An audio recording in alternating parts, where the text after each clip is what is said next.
লাগবে না, সিম লাগবে না।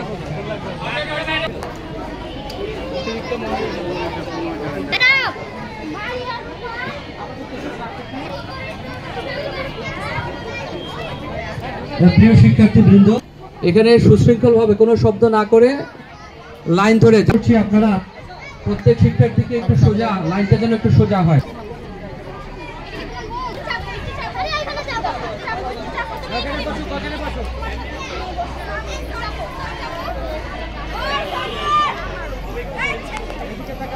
মাদকদ্রব্যের অপব্যবহার ও পাচার বিরোধী আন্তর্জাতিক দিবস উপলক্ষে আজকে শিশু কিশোরদের বিশেষ করে চিত্রাঙ্কন প্রতিযোগিতা শুরু হয়েছে।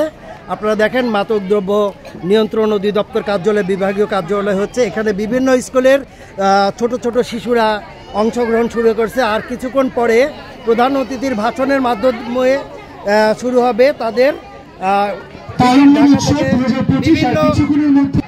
বিভিন্ন স্কুল থেকে চলে আসছে তারা এখানে। বিশেষ করে 50টির বেশি স্কুল থেকে এখানে অংশগ্রহণ করেছে।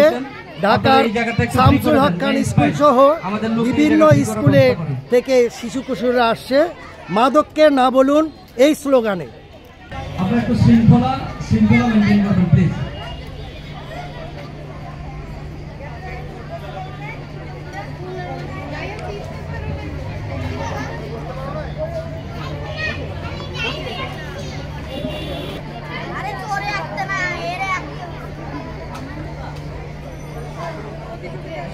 আমাদের মাঝে আমাদের আজকের অনুষ্ঠানের অতিথিবৃন্দ আমাদের মাদকদ্রব্য নিয়ন্ত্রণ অধিদপ্তরের মাননীয় অতিরিক্ত মহাপরিচালক জনাব মোহাম্মদ গোলাম আজম স্যার এবং ডাইরেক্টর অপারেশন স্যার জনাব বশির আহমেদ স্যার এবং ডাইরেক্টর ইনটেল জনাব বদরুদ্দিন স্যার আমাদের মাঝে উপস্থিত হয়েছেন।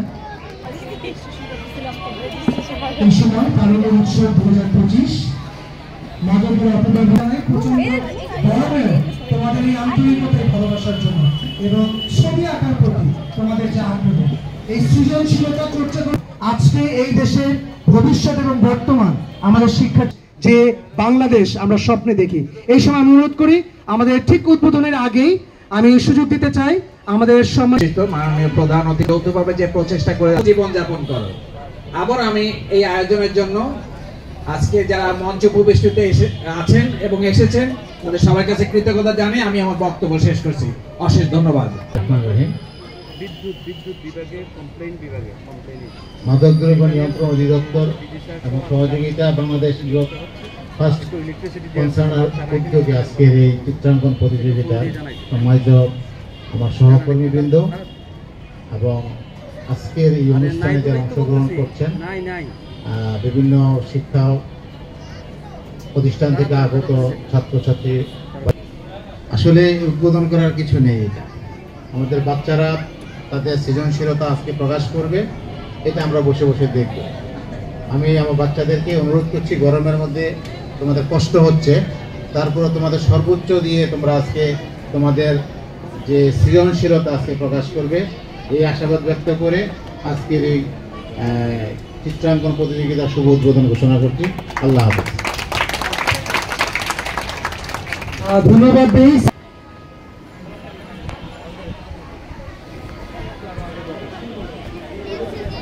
ভলেন্টিয়াররা সাহায্য করবে, কোথায় তারা তাদের নাম লিখবে। ছিল মারা আছে, যে পেজে ছিল মারা আছে একটা পেজ।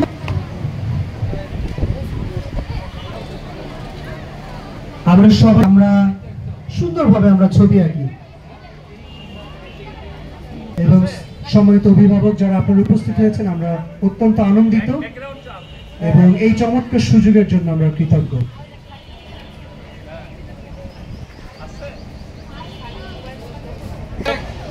ওরাই ভবিষ্যৎ দেশ গড়বে, তো সুতরাং তাদের মঙ্গল হয়, কল্যাণ হয় এবং তাদের সৃজনশীলতা যেন বৃদ্ধি পায়, সেই কাজগুলো অবশ্যই আমাদের করা উচিত এবং এটা জাতীয় পর্যায়েও করা যায় এবং সে ধরনের চিন্তাও থাকতে পারে। এবং আমাদের অধিদপ্তরের তরফ থেকে যেমন আমরা স্কুল কলেজে করার জন্য আমরা করেছি, তো সেই জন্য এই আপনি যে বিষয়টা বললেন সেটা অবশ্যই বিবেচনার দাবি রাখে আমি মনে করি। আমাদের কিন্তু পাঠ্যপুস্তকে কিন্তু এখনও এই চারুকলাকে বাধ্যতামূলক করা হয় নাই।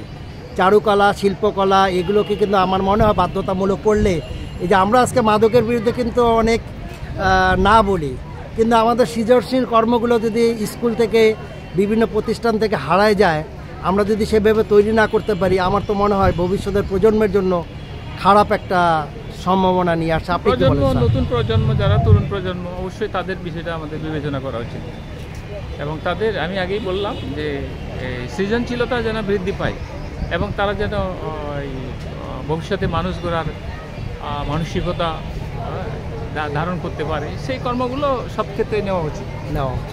ধন্যবাদ স্যার আপনাকে। ধন্যবাদ আপনাকে। আর আমাদের এই যে বর্তমান আমাদের দেশে কিন্তু এখনো